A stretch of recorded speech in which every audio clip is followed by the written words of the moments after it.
ಕಳೆದ ಮಾರಿಕಾಂಬಾ ಜಾತ್ರೆಗೆ 5 ಕೋಟಿ ರೂಪಾಯಿಯಷ್ಟು ಅನುದಾನ ತಂದಿರುವುದರ ಕುರಿತಾಗಿ ಶಾಸಕರು ಹಾಗೂ ಅವರ ಬೆಂಬಲಿಗರು ಹೇಳಿಕೊಂಡು ಓಡಾಡುತ್ತಿದ್ದರು. ಆ ಬಳಿಕ ಆರ್ಟಿಐ ಮೂಲಕ ಅನುದಾನ ಇನ್ನೂ ಬಂದಿಲ್ಲ ಎಂಬುದು ತಿಳಿದಾಗ ಮುಂದಿನ ದಿನಗಳಲ್ಲಿ ಅನುದಾನ ಬರಲಿದೆ ಎನ್ನಲಾಯಿತು. ಆದರೆ ಇತ್ತೀಚೆಗೆ ಶಿರಸಿ ನಗರಸಭೆ ಅಧ್ಯಕ್ಷರು ನಡೆಸಿದ ಸುದ್ದಿಗೋಷ್ಠಿಯಲ್ಲಿ ಕಳೆದ ಜಾತ್ರೆಗೆಂದು ಯಾವುದೇ ಅನುದಾನ ಬಂದಿಲ್ಲ ಎಂಬ ಸತ್ಯ ಬಯಲಾಗಿದೆ. ಶಾಸಕರೇ, ತಾಯಿ ಮಾರಿಕಾಂಬೆಯ ವಿಷಯದಲ್ಲಿ ಸುಳ್ಳು ಹೇಳುವುದು ಮಹಾ ಅಪರಾಧ. ಈ ಕೂಡಲೇ ಮಾರಿಕಾಂಬೆಯ ಸನ್ನಿಧಾನದಲ್ಲಿ ಶಾಸಕರು ಪ್ರಾಯಶ್ಚಿತ್ತ ಮಾಡಿಕೊಂಡು ಈ ಬಾರಿಯ ಜಾತ್ರೆಗಾದರೂ 5 ಕೋಟಿ ರೂಪಾಯಿ ಅನುದಾನ ತರಲಿ ಎಂದು ಬಿಜೆಪಿ ಮುಖಂಡ ಅನಂತಮೂರ್ತಿ ಹೆಗಡೆ ಆಗ್ರಹಿಸಿದರು. ಅವರು ನಗರದ ಪತ್ರಿಕಾ ಭವನದಲ್ಲಿ ನಡೆದ ಸುದ್ದಿಗೋಷ್ಠಿಯಲ್ಲಿ ಮಾತನಾಡಿದರು. ಜಾತ್ರೆ ಈಗ 2 ವರ್ಷದ ಹಿಂದೆ ಜಾತ್ರೆ ಆಯಿತು. ಮಾರಿಕಾಂಬಾ ದೇವಿ ಜಾತ್ರೆ ಅನ್ನುವಂಥದ್ದು ನಮ್ಮೆಲ್ಲರೂ ಕೂಡ ಹೆಮ್ಮೆ. ಬಹುಶಃ ನಮ್ಮ ಮನೆಯಲ್ಲಿ ನಾವು ಮದುವೆ ಆದರೆ, ಮನೆ ಗೃಹ ಪ್ರವೇಶ ಮಾಡಿದ್ರೆ, ಇನ್ಯಾವುದೋ ಶುಭ ಕಾರ್ಯವನ್ನು ಮಾಡಿದ್ರೆ ಎಷ್ಟು ಸಂತೋಷ ಪಡ್ತೇವೋ, ಆ ತಾಯಿಯ ಜಾತ್ರೆ ಬಂತು ಅಂದರೆ ನಮ್ಗೆ ಏನೋ ಒಂದು ರೀತಿಯ ಖುಷಿ ಆಗುತ್ತೆ. ಆ ಸಂದರ್ಭದಲ್ಲಿ 2 ವರ್ಷ ಹಿಂದಿನ ಸಂದರ್ಭದಲ್ಲಿ ಮಾನ್ಯ ಶಿರಸಿ ಶಾಸಕರು ಹೇಳುತ್ತಾರೆ, 5 ಕೋಟಿ ರೂಪಾಯಿಯನ್ನು ತಂದು ಜಾತ್ರೆಯನ್ನು ಮಾಡಿದ್ದಕ್ಕೆ ಅಂಥೇಳಿ ಅವರ ಬೆಂಬಲಿಗರು ಕೂಡ ಅವರಿಗೆ ಅಭಿನಂದನೆ ಹಾಕ್ತಾರೆ. ಅವರು ಕೂಡ ಹಣ ತೆಗೆದುಕೊಂಡು ಬಂದಿದ್ದೇನೆ ಎಂಬುದಾಗಿ ಹೇಳಿದ್ದಾರೆ. ಮಾಧ್ಯಮದಲ್ಲಿ ತಾವೆಲ್ಲರೂ ಕೂಡ ಗಮನಿಸಿದ್ದೀರಿ, ತಾವು ಕೂಡ ಅದನ್ನು ವರದಿ ಮಾಡಿದ್ದೀರಿ, ನಾವು ಕೂಡ ಓದಿದ್ದೇವೆ. ಅಂದರೆ 5 ಕೋಟಿ ರೂಪಾಯಿ ಬಂತು ಜಾತ್ರೆಗೆ, ಅದರಿಂದ ನಾವು ಗ್ರ್ಯಾಂಡಾಗಿ ಜಾತ್ರೆ ಮಾಡಿದ್ದೇವೆ ಅಂತೇಳಿ. ಅಷ್ಟಾದ ನಂತರದಲ್ಲಿ ಅದು ಆರ್ಟಿಐ ಮುಖಾಂತರ ಬಹಿರಂಗ ಆಗತ್ತೆ. 5 ಕೋಟಿ ರೂಪಾಯಿ ಬಂದಿಲ್ಲ ಅಂತ ಆಗ್ತದೆ, ಬರುತ್ತೆ ಅಂತ ಆಗ್ತದೆ. ಯಾವುದೋ ಬಂದಿದ್ದ ಹಣವನ್ನ ಅವರ ಬೆಂಬಲಿಗರು ಬಂದು ಹೇಳಿರುವಂಥದ್ದು, ಈ ಸಂಬಂಧನೇ ಇಲ್ಲ. ಸಿದ್ದಾಪುರ ಕೊಟ್ಟ ದುಡ್ಡು, ಮತ್ತಾವುದೋ ಡ್ರೈವರ್ಗೆ ಕಂಡಕ್ಟರ್ ಕೊಟ್ಟ ದುಡ್ಡು, ರಸ್ತೆಗೆ ಹಾಕಿ ದುಡ್ಡು, ಯಾವುದ್ಯಾವುದೋ ಗುಂಡಿ ಮುಚ್ಚಿ ದುಡ್ಡನ್ನೆಲ್ಲ ಇದೆ ಅಂತೆಲ್ಲ ಹೇಳ್ತಾರೆ. ಅದು ಅವ್ರಿಗೆ ಕೂಡ ಅರ್ಥ ಆಗಿರುತ್ತೆ, ಏನೋ ನಾವು ಪ್ಯಾಚ್ ಮಾಡ್ಲಿಕ್ಕೆ ಮಾತಾಡ್ತಾ ಇದ್ದೇವೆ. ಮೊನ್ನೆ ನಮಗೆ ನಿಜಕ್ಕೂ ಕೂಡ ದಿಗ್ಭ್ರಮೆ ಆಗ್ತದೆ. ಇಲ್ಲಿವರೆಗೂ ಕೂಡ ಅಂದ್ಕೊಂಡಿದ್ದೆ ಮೋದಿ ಸರ್ಕಾರದಲ್ಲಿ ಹಣ ಇಲ್ಲ, ಇವತ್ತು ಅಲ್ಲ ನಾಳೆ ಬರಬಹುದು, ಹಳೆ ಬಿಲ್ ಎಲ್ಲ ಕ್ಲಿಯರ್ ಮಾಡಬಹುದು ಅಂತ. ಮೊನ್ನೆ ನಮ್ಗೆ ಗೊತ್ತಾಯ್ತು, ನಮ್ಮ ಅಧ್ಯಕ್ಷರ ನಿವೃತ್ತಿ ದಿವಸ ಅವರು ಪತ್ರಿಕಾಗೋಷ್ಠಿ ಕರೆದು ಹೇಳ್ತಾರೆ. ಏನು ಹೇಳ್ತಾರೆ? ಜಾತ್ರೆಗೆ ಯಾವುದೇ ಹಣವೂ ಕೂಡ ಬಂದಿಲ್ಲ, ಅಂದರೆ 5 ಕೋಟಿ ರೂಪಾಯಿ ಬಂದಿರುವಂಥದ್ದು ಅಪ್ಪಟ ಸುಳ್ಳು ಅಂತ ಹೇಳ್ತಾರೆ. ಹೌದಲ್ವಾ? 5 ಕೋಟಿ ರೂಪಾಯಿ ಬಂದಿದ್ದು ಅಪ್ಪಟ ಸುಳ್ಳು ಅಂತಂದ್ರೆ ಏನು? ಶಾಸಕರು ಸುಳ್ಳು ಹೇಳಿದಾರಾ? ಶಾಸಕರ ಬೆಂಬಲಿಗರು ಯಾಕೆ ಮಾಧ್ಯಮದಲ್ಲಿ ಜಾಹೀರಾತು ಕೊಡ್ತಾರೆ? ಯಾಕೆ ಅದನ್ನ ಶಾಸಕರು ಹೇಳ್ತಾರೆ, ಬೇರೆಯವರೆಲ್ಲ ಹೇಳ್ತಾರೆ ಅನ್ನೋದನ್ನ ನಾವು ಪ್ರಶ್ನೆ ಮಾಡಬೇಕಾಗ್ತದೆ. ನಿಜಕ್ಕೂ ಕೂಡ ಇದು ದೊಡ್ಡ ಅಪರಾಧ ಆಗಿದೆ. ದೇವರ ವಿಚಾರದಲ್ಲಿ, ಏನು ದೇವಸ್ಥಾನದ ವಿಚಾರದಲ್ಲಿ ಯಾರು ಕೂಡ ಸುಳ್ಳು ಹೇಳುವಂಥದ್ದು ಅತ್ಯಂತ ದೊಡ್ಡದಾದಂತಹ ಅಪರಾಧ. ಅದು ನಿಜಕ್ಕೂ ಕೂಡ ನಾನು ಶಾಸಕರನ್ನು ಕೇಳ್ಕೊಳ್ತೇನೆ, ತಾವು ಪ್ರಾಯಶ್ಚಿತ್ತ ಮಾಡ್ಕೋಬೇಕು. ದೇವ್ರ ವಿಚಾರದ 5 ಕೋಟಿ ರೂಪಾಯಿ ಕೊಟ್ಟೆ ಅಂತ ಹೇಳಿದ್ದು, ಈಗ 5 ಕೋಟಿ ರೂಪಾಯಿ ಬಂದಿಲ್ಲ ಅಂತ ಹೇಳ್ತಾ ಇದ್ದಾರಲ್ಲ, ಇದು ನಿಜಕ್ಕೂ ಕೂಡ ದೊಡ್ಡ ಅಪರಾಧ. ನಾವು ಬೇರೆ ಪಾಪಗಳನ್ನ ಕಳ್ಕೊಳ್ಳಿಕ್ಕೆ ನಾವು ದೇವಸ್ಥಾನಕ್ಕೆ ಹೋಗ್ತೇವೆ.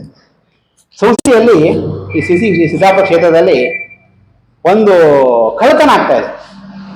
ಶೇರ್ ಕಳ್ಳತನ ಕೇಳಿದ್ರೆ ಗುದ್ಲಿ ಕಳ್ಳತನ. ಈ ಗುದ್ಲಿ ಪೂಜೆ ಎಲ್ಲೆಲ್ಲ ಆಗ್ತದೆಯೋ ಆ ಗುದ್ಲಿ ಕಳೆದೋಗ್ಬಿಡ್ತದೆ. ಅದೇನು ಇದೆ ಅಂತಂದ್ರೆ ಇಲ್ಲಿ ಒಂದು ಅಘೋಷಿತ ನಿಯಮ ಇದೆ, ಯಾವ ಗುದ್ಲಿ ಪೂಜೆ ಮಾಡೋದೇ ಗುದ್ಲಿ ಬೇಕು ಅಂತ. ಆ ಗುದ್ಲಿ ಸಿಗೋದಿಲ್ಲ. ಇತ್ತೀಚೆಗೆ ಒಬ್ಬ ಯುವಕ, ಈ ಹಸಿರುಗೌಡ ಪಂಚಾಯತ್ ವ್ಯಾಪ್ತಿಯ ಒಬ್ಬ ಯುವಕ ಫೇಸ್ಬುಕ್ ಪೋಸ್ಟನ್ನು ಹಾಕ್ತಾನೆ. ಆತ ಏನಂತ ಹಾಕಿರ್ತಾನೆ ಅಂತಂದ್ರೆ, ಶಾಸಕರು 2024ರಲ್ಲಿ 23 ಎಂಡಲ್ಲಿ ಒಂದು ಗುದ್ಲಿ ಪೂಜೆ ಮಾಡ್ತಾರೆ. ಸಿದ್ದಾಪುರ ತಾಲೂಕಿನ ಹಸಿರುಗೌಡ ಪಂಚಾಯತಿ ವ್ಯಾಪ್ತಿಯ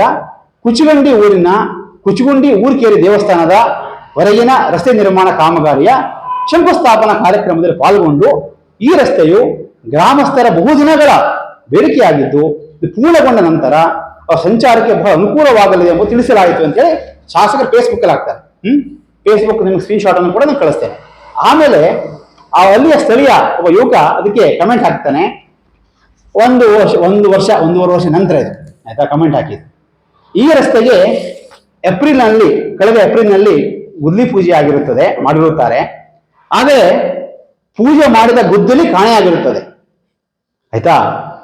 ಹಾಗೂ ಪೂಜೆ ಮಾಡಿದ ಗುದ್ದಲಿಯಿಂದಲೇ ರಸ್ತೆಯನ್ನ ಅಗೆದು ಹೊಸ ರಸ್ತೆ ಮಾಡಬೇಕಾಗಿರೋದ್ರಿಂದ ಯಾರಿಗಾದರೂ ಈ ಗುದ್ದಲಿ ಸಿಕ್ಕರೆ ದಯವಿಟ್ಟು ಅದನ್ನು ಹೆಸರುಗೋಡು ಪಂಚಾಯಿತಿಯ ಕುಚಗುಂಡಿ ಊರಿಗೆ ಮುಟ್ಟಿಸಬೇಕಾದ ವಿನಂತಿ ಅಂತ ಹೇಳಿ ಒಂದು ಪೋಸ್ಟನ್ನು ಹಾಕ್ತಾನೆ. ಎಂಥ ಒಂದು ಅರ್ಥಗರ್ಭಿತವಾಗಿದೆ. ಶಾಸಕರಿಗೆ ಒಂದು ರೀತಿಯ ಆಸೆ, ಪಾಪ ಗುದ್ಲಿ ಪೂಜೆ ಮಾಡಬೇಕು, ಗುದ್ಲಿ ಪೂಜೆ ಮಾಡಬೇಕು, ಹೋಗೋದು ಗುದ್ಲಿ ಪೂಜೆ ಮಾಡೋದು. ಗುದ್ಲಿ ಪೂಜೆ ಮಾಡಿದ 190 ಕಾಮಗಾರಿ ಆಗಲೇ ಇಲ್ಲ. ನಾನು ಹಲವು ಬಾರಿ ಕೇಳಿದ್ದೇನೆ, ಅದನ್ನು ಮುಂದೆ ಯಾವ ಊರಲಾಗಿದೆ ಅಂತ ಹೇಳ್ತಾರೆ. ಶಾಸಕರಾಗಿ ಬಂದ ಕೂಡಲೇ ಒಂದಷ್ಟು ಲಿಸ್ಟ್ಗಳಿದೆ, ಎಲ್ಲ ಗುದ್ಲಿ ಪೂಜೆ ಮಾಡ್ತಾರೆ. ನೀವು ಫೇಸ್ಬುಕ್ ನೋಡಿ ಗೊತ್ತಾಗ್ತದೆ. ವಾರಕ್ಕೆ ಏನು 8-10 ಪೂಜೆ ಮಾಡಿ ಇಟ್ಬಿಡೋದು. ಅದು ಯಾವ ಕಾಮಗಾರಿನೋ, ಯಾರು ಮಾಡ್ತಾರೋ, ಯಾವಾಗ ಮಾಡ್ತಾರೋ.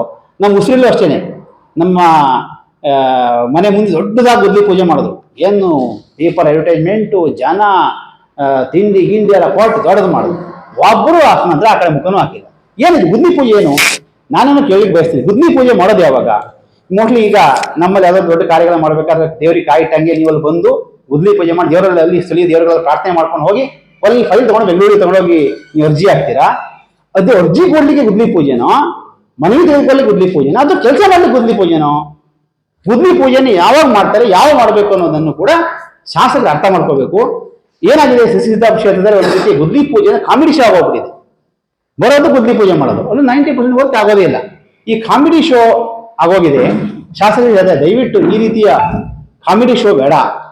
ಗುದ್ಲಿ ಪೂಜೆ ಮಾಡಿದ್ರೆ ಅದು ಕೆಲಸ ಆಗಬೇಕು. ಕೆಲಸ ಆಗಿಲ್ಲ ಅಂತಂದ್ರೆ ತಾವುಗಳು ಜವಾಬ್ದಾರ ಆಗ್ತೀರಿ, ಅದಕ್ಕೆ ಉತ್ತರವನ್ನು ಕೊಡಬೇಕು ಅನ್ನೋದನ್ನ ಈ ಮೂಲಕ ಆಗ್ರಹ ಪಡ್ತೇನೆ. ನಮ್ಮ ಜೊತೆಗೆ ನಾರಾಯಣ ಮತ್ತಿಘಟ್ಟ ಗ್ರಾಮ ಪಂಚಾಯತ್ ಸದಸ್ಯ ನಾರಾಯಣ್ ಮತ್ತಿಘಟ್ಟ ಮಾತನಾಡಿ, ದೇವನಮನೆ ಗ್ರಾಮದಲ್ಲಿ ಅಂಗನವಾಡಿ ಕಾಮಗಾರಿಗೆ ಕಳೆದ ಮೇ ತಿಂಗಳಿನಲ್ಲಿಯೇ ಭೂಮಿ ಪೂಜೆ ನೆರವೇರಿಸಲಾಗಿತ್ತು. ಆದರೆ ಇದುವರೆಗೂ ಕಾಮಗಾರಿ ಆರಂಭವೇ ಆಗಿಲ್ಲ. ಸಂಬಂಧಪಟ್ಟ ಇಂಜಿನಿಯರ್ ಕೇಳಿದರೆ ಸಮರ್ಪಕ ಉತ್ತರ ದೊರೆಯುತ್ತಿಲ್ಲ. ಮಕ್ಕಳಿಗೆ ಅಂಗನವಾಡಿ ಕಟ್ಟಡ ಇಲ್ಲದೆ ಅವರಿವರ ಮನೆಯಲ್ಲಿ ಅಂಗನವಾಡಿ ನಡೆಸಲಾಗುತ್ತಿದೆ. ಹೀಗಿರುವಾಗ ಗುದ್ದಲಿ ಪೂಜೆಗೆ ಅರ್ಥವೆಲ್ಲಿಂದ ಬರುತ್ತದೆ ಎಂದು ಪ್ರಶ್ನಿಸಿದರು. ಅಂಗನವಾಡಿ ಗುದ್ದಲಿ ಪೂಜೆ ಆಗಿತ್ತು, ಭೂಮಿ ಪೂಜೆ ಆಗಿತ್ತು ಕಳೆದ ಮೇನಲ್ಲಿ. ಇಲ್ಲಿವರೆಗೂ ಕಾಮಗಾರಿ ಸ್ಟಾರ್ಟೇ ಆಗಲಿಲ್ಲ. ದೇವನಮನೆ ಗ್ರಾಮದಲ್ಲಿ ಅಂಗನವಾಡಿ ಭೂಮಿ ಪೂಜೆ ಆಗಿತ್ತು. ಅಲ್ಲಿ ಇನ್ನೂವರೆಗೂ ಕಾಮಗಾರಿನೇ ಸ್ಟಾರ್ಟ್ ಆಗಿಲ್ಲ. ಅದ್ರ ಹಕ್ಕಿಕತ್ ಏನು ಅನ್ನುವಂಥದ್ದು ನಾವು ಅದ್ರ ಬಗ್ಗೆ ಪರಿಶೀಲನೆ ಮಾಡಿ ಉತ್ತರನೇ ಸಿಗ್ತಾ ಇಲ್ಲ. ಇಂಜಿನಿಯರ್ ಕೇಳಿದ್ರೆ ಅದು ಬರಬೇಕ್ರಿ, ಅದು ಮಾಡ್ಬೇಕ್ರಿ, ನಮ್ಗೆ ಅದೇನು ಇದಿಲ್ಲ ಅನ್ನುವಂಥದ್ದನ್ನ ಅವರು ಹೇಳ್ತಾರೆ. ಈಗ ನಾವು ಹೇಳೋದು ಭೂಮಿ ಪೂಜೆ ಮಾಡೋದು ಮಂಜೂರಿ ಆಗೋದಕ್ಕಿಂತಲೇ ಮೊದಲೇ ಮಾಡೋದಾ, ಅದ್ರ ಪ್ರಕ್ರಿಯೆಗಿಂತ ಮೊದಲೇ ಮಾಡೋದಾ, ಅಥವಾ ಭೂಮಿ ಪೂಜೆ ಮಾಡ್ಕೊಂಡು ನಾವು ಪ್ರಕ್ರಿಯೆ ಮುಂದುವರೋದು ಅನ್ನುವಂಥದ್ದು ನಮ್ಗೆ ಅರ್ಥ ಆಗ್ತಾ ಇದೆ. ಅಂದ್ರೆ ಈಗ ನಾಳು ಶಾಸಕರದ್ದು ಭೂಮಿ ಪೂಜೆ ಆಗುವಂಥದ್ದು ಏನಾಗಿದೆ, ಕುರುಡ ಕತ್ತ ಹೊಸದಂಗ ಆಗ್ತಾ ಇದೆ. ಅಂದ್ರೆ ಅರ್ಥ ಆಯ್ತಾರೆ, ಕುರುಡ ಕತ್ತ ಹೊಸಿದು ಅಂತಂದ್ರೆ ಪೂಜೆ ಮಾಡ್ತಾ ಹೋಗೋದು, ಇತ್ಲ ಬಿಡ್ತಾ ಹೋಗೋದು, ಸಬಂಧ ಉದ್ದ ಹಗ್ಗಾಗೋದಿಲ್ಲ. ಅದು ಅಂದ್ರೆ ಆ ಕಾಮಗಾರಿ ಮುಂದುವರಿಯುವುದೇ ಇಲ್ಲ. ಈಗ ನಾವು ಗುದ್ದಾಡಬೇಕು ಅನ್ನುವಂಥದ್ದು ನಮ್ಗೆ ಈಗ ಬಂದ್ ಮಾಡಿ, ನೀವು ಪಂಚಾಯತ್ದವ್ರು ಅದ್ರ ಬಗ್ಗೆ ಇದು ಮಾಡಿ ನಾವು ಏನು ಮಾಡೋದು? ಈಗ ಅವ್ರ ಹಂತದಲ್ಲಿ ಭೂಮಿ ಪೂಜೆ ಆದ್ಮೇಲೆ ಶಾಸಕರ ಜವಾಬ್ದಾರಿ ಬಂತು, ನಾವು ಅದಕ್ಕೆ ಸಪೋರ್ಟ್ ಕೊಡೋದು ಆಯ್ತು. ಇದು ಯಾವುದೂ ಇಲ್ಲ. ನಮ್ಗೆ ಅಲ್ಲಿ ನಮ್ಮ ಗ್ರಾಮದಲ್ಲಿ ಏನಾಗದೆ ಕೇಳಿದ್ರೆ ಅಂಗನವಾಡಿ ನಡೆಸ್ಲಿಕ್ಕೆ ಕಟ್ಟಡನೂ ಇಲ್ಲ. ಆಕ್ಚುಲಿ ಅವ್ರು ಸ್ವತಃ ನೋಡ್ಕೊಂಡು ಹೋಗಿದ್ದಾರೆ. ಅಂಥದ್ರಲ್ಲಿ ಕಟ್ಟಡ ಇಲ್ಲ. ಒಂದು ಮಳೆಗಾಲ ಕಳೆದು ಹೋಗ್ತೀಗ, ಬೇರೆಯವ್ರ ಮೇಲೆ ಅಂಗನವಾಡಿ ನಡೆಸ್ತಾ ಇದ್ದಾರೆ. ಅಂತ ಪರಿಸ್ಥಿತಿಯಲ್ಲಿ ಇನ್ನೂವರೆಗೂ ಸ್ಟಾರ್ಟಿಂಗೇ ಇಲ್ಲ, ಉತ್ತರನೂ ಇಲ್ಲ. ಮತ್ತೆ ಸ್ಟಾರ್ಟಿಂಗ್ ಅಲ್ಲ, ಯಾವ ಕಾಮಗಾರಿ ಮಾಡ್ತೀರಿ ಅಂದ್ರೆ ಇಂಜಿನಿಯರ್ ಉತ್ತರನೂ ಇಲ್ಲ. ಇದು ಏನು ಹಿಂಗಾದ್ರೆ ಏನು ಕತೆ? ಭೂಮಿ ಪೂಜೆ ಅರ್ಥ ಏನು ಅನ್ನುವಂಥದ್ದು ನಮ್ಮ ಅನಿಸಿಕೆ.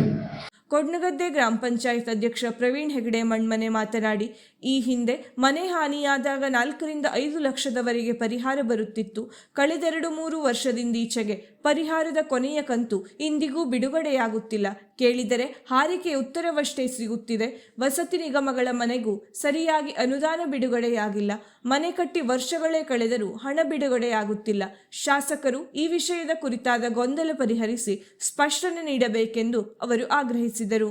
ಸುದ್ದಿಗೋಷ್ಠಿಯಲ್ಲಿ ಬಿಜೆಪಿ ನಗರ ಮಂಡಲ ಅಧ್ಯಕ್ಷ ಆನಂದ್ ಸಾಲೇರ್, ಪ್ರಧಾನ ಕಾರ್ಯದರ್ಶಿ ನಾಗರಾಜ್ ನಾಯ್ಕ್, ಜಿಲ್ಲಾ ಬಿಜೆಪಿ ಎಸ್ಸಿ ಮೋರ್ಚಾ ಅಧ್ಯಕ್ಷ ಶ್ರೀಕಾಂತ್ ಬಳ್ಳಾರಿ, ಪ್ರಮುಖರಾದ ಜಿಎಸ್ ಹೆಗಡೆ ಉಪಸ್ಥಿತರಿದ್ದರು. ಹಾನಿಗೊಳಗಾದಂತಹ ಮನೆಗಳಿಗೆ 5 ಲಕ್ಷ ರೂಪಾಯಿ ಪರಿಹಾರ ಘೋಷಣೆ ಮಾಡ್ತಾ ಇತ್ತು.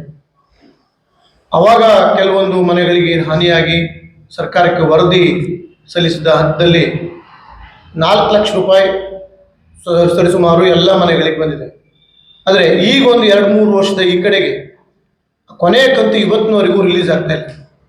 ಕೇಳಿದರೆ ಟೆಕ್ನಿಕಲಿ ಸಮಸ್ಯೆ, ಮತ್ತೊಂದು ಮಗದೊಂದು ಇದೇ ರೀತಿ ಹಾರಿಕೆ ಉತ್ತರ ಬರ್ತಾ ಇದೆ ಬಿಟ್ಟರೆ ಏನು ಹಾನಿಗೊಳಗಾದಂಥ ಫಲಾನುಭವಿಗಳಿಗೆ ಅಥವಾ ಹಾನಿಗೊಳಗಾದಂಥವರಿಗೆ ಈವರೆಗೂ ಯಾವುದೇ ರೀತಿಯ ಸರ್ಕಾರದಿಂದ ಕೊನೆಯ ಕಂತಿನ ಹಣ ಜಮೆ ಆಗ್ತಾ ಇಲ್ಲ.